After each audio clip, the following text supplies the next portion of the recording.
Hi, good day all. So yesterday we would have discussed manipulation, mental manipulation in religion, right? And I dealt with one religion in that video, but prior I was dealing with other religions. I talked a lot in my videos about Hinduism, about Christianity, and so on. Fake as everybody in every religion, right? This conversation today is continuing the conversation on manipulation and mental manipulation and the hierarchy of mental how deep does this mental manipulation go with regard to all organizations. So religion is just one organization, right? Religion is just one organization. There's religion, then there's the banking sector, right? There's government, there's military, there's politics, right? There's mainstream media. All of these are systems of mental or mind manipulation.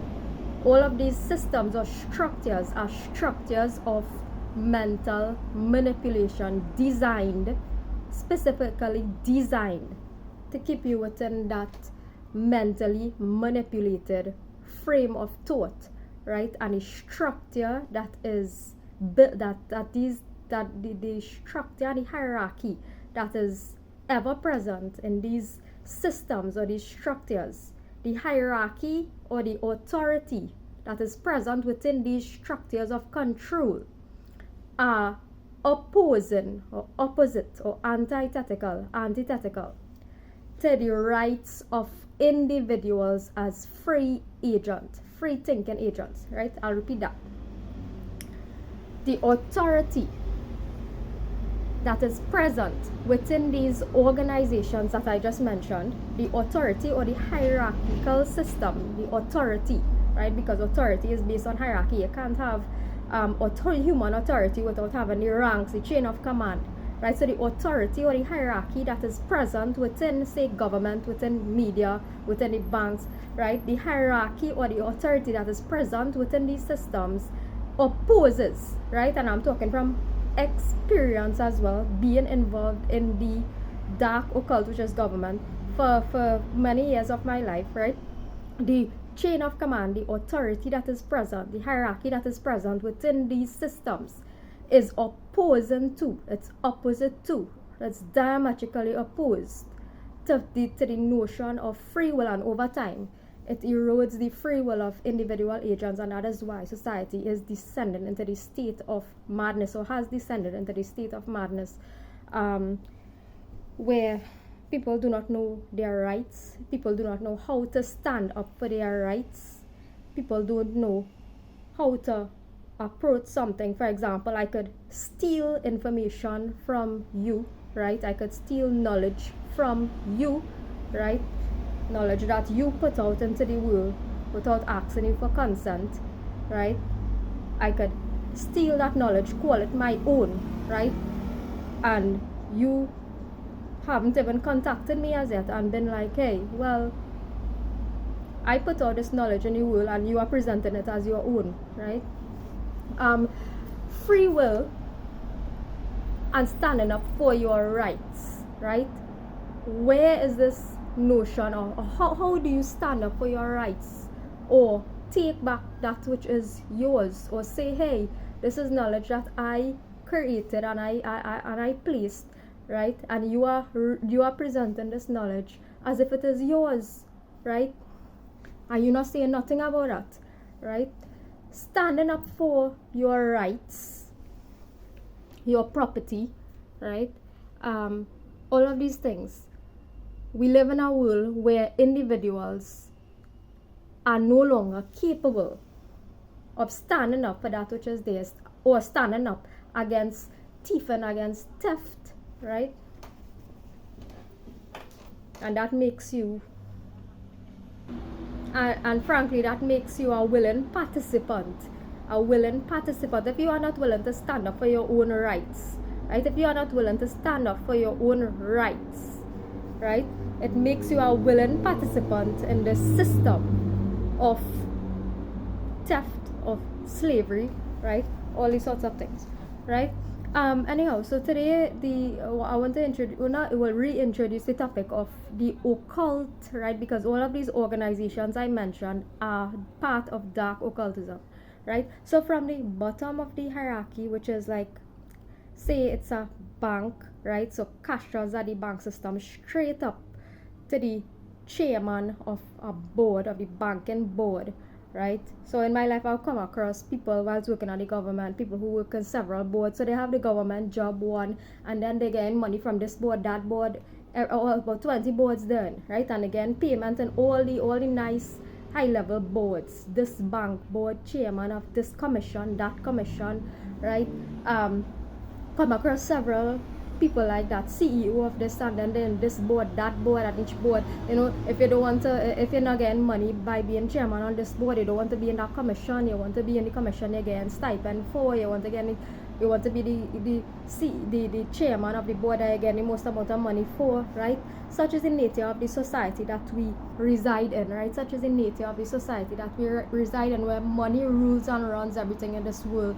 Sad to say, money rules and runs everything in this dark, occultic, illusionary world that most people live in and contribute to, right? So over time, I've been trying to erode my influence in that aspect of the world by speaking out against it, or withdrawing not only talking out against it, I've acted by withdrawing myself from that, and slowly I am withdrawing myself from all the system of control. This is not an overnight thing, right?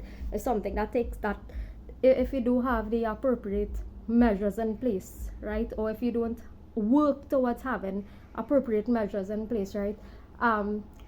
By one, speaking out against it, right? Because speech is power, right? And by speaking, you are taking action, right? And also saying, hey, let me take action by actually removing myself, writing a resignation letter, right, to the organization, saying, hey, I no longer wish to participate in your cult, right? And withdrawing yourself from participation, and these stop giving your energetic vibration to the organizations, right? And it will all crumble, right? So the occult simply mean all of these organizations are part of the occult, in case you all don't know that, right? Occult simply means that which is hidden, right? Occulted means hidden, that which is concealed, that which is beyond the veil, that which is hidden, right?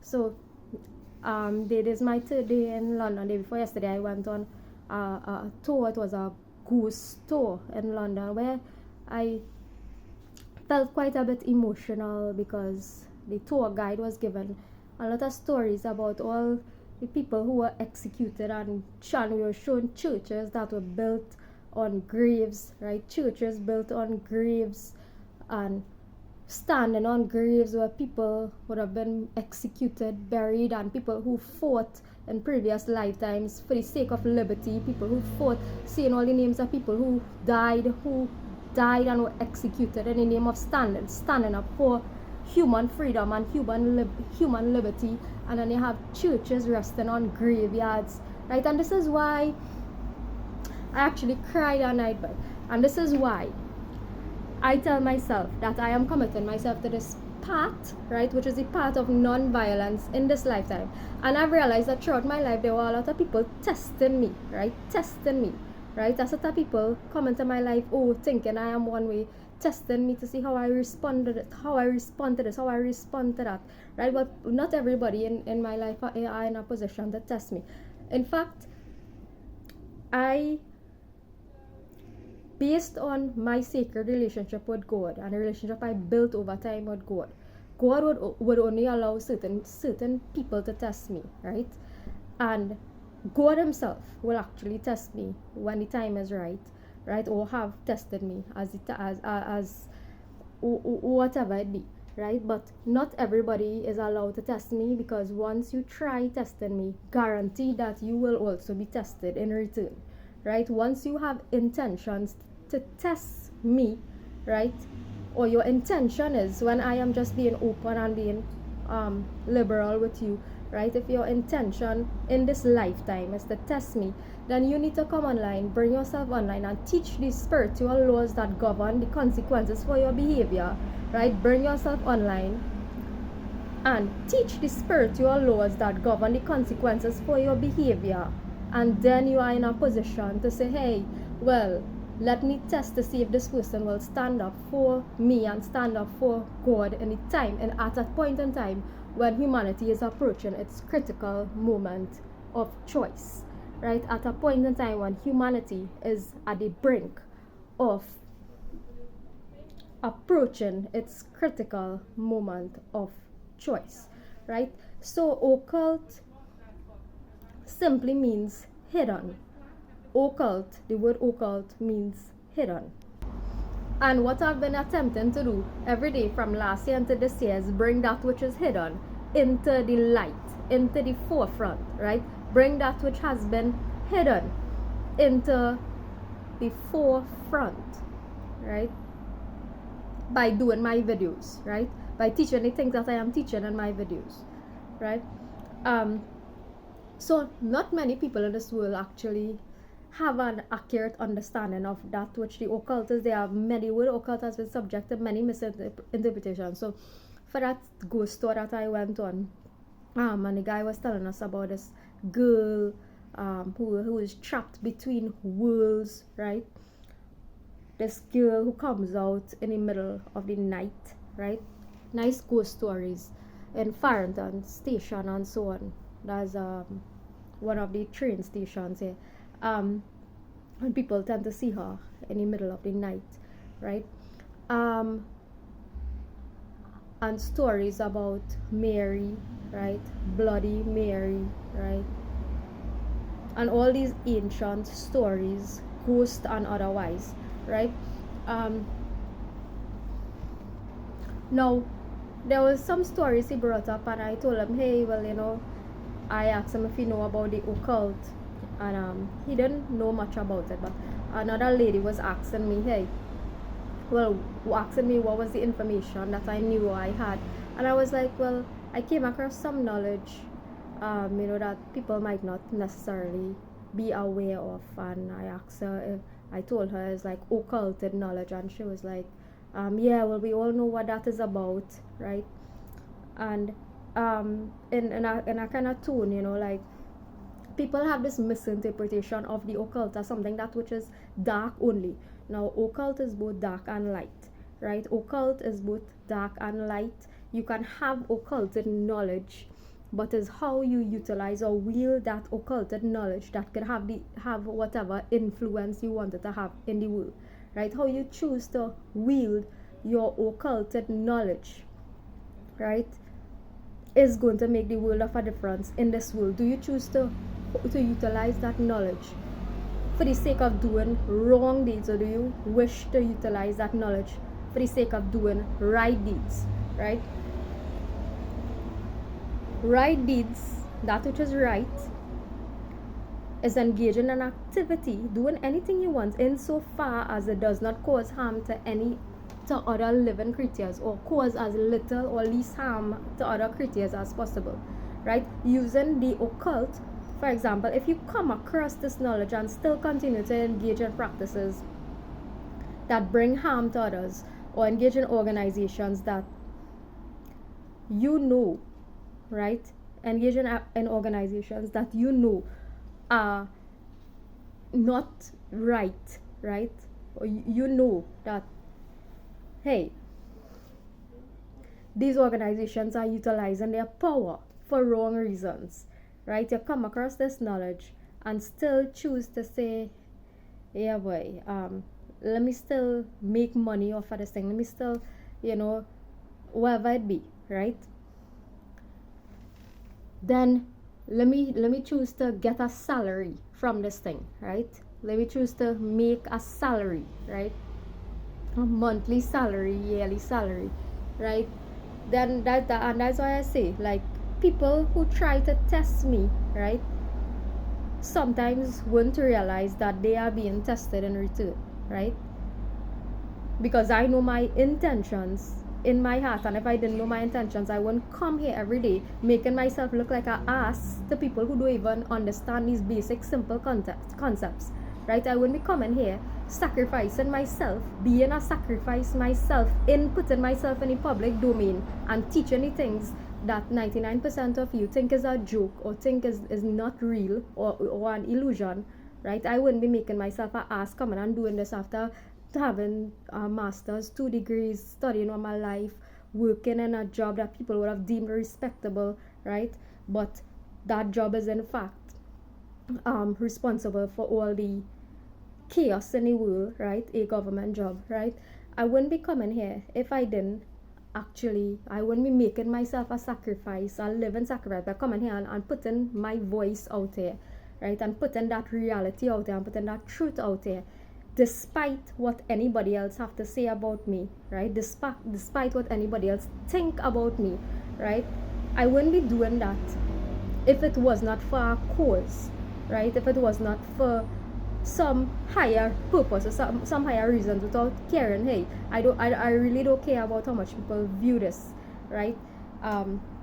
What I do care about is human freedom. And if one person becomes free, right? If one person becomes free on earth by virtue of the work that I am putting out in the public domain, that is a huge accomplishment in itself, right? That is a huge accomplishment on itself, right? This might not even happen in this lifetime, but the influence and the ripple effect is there, right? It always is happening because of voice, and that's why we're encouraging people, after you have aligned with spiritual law, then your next duty, right, after having aligned with spiritual law, your next duty, right, is a spiritual duty. Once you come in contact with this knowledge and once you bring yourself in alignment with it, your next spiritual duty is in fact helping somebody else to align with it through your teaching of it, right? That is the whole idea, right? That is the whole spiritual duty, which many people still don't understand, right? I don't care who you was in your past life. I don't care who you are in this life, really. The most important thing is that you commit yourself in this current lifetime to doing the right thing, right? You could be whoever you wanted to be, however royal or this whoever in your past life, right? You could come from whatever bloodline you believe yourself to come from. I don't business for those things, right? Is once you in this lifetime, what are you doing to free yourself and to free others through the dissemination of the knowledge that you know, but you are afraid to put your voice into the world and speak,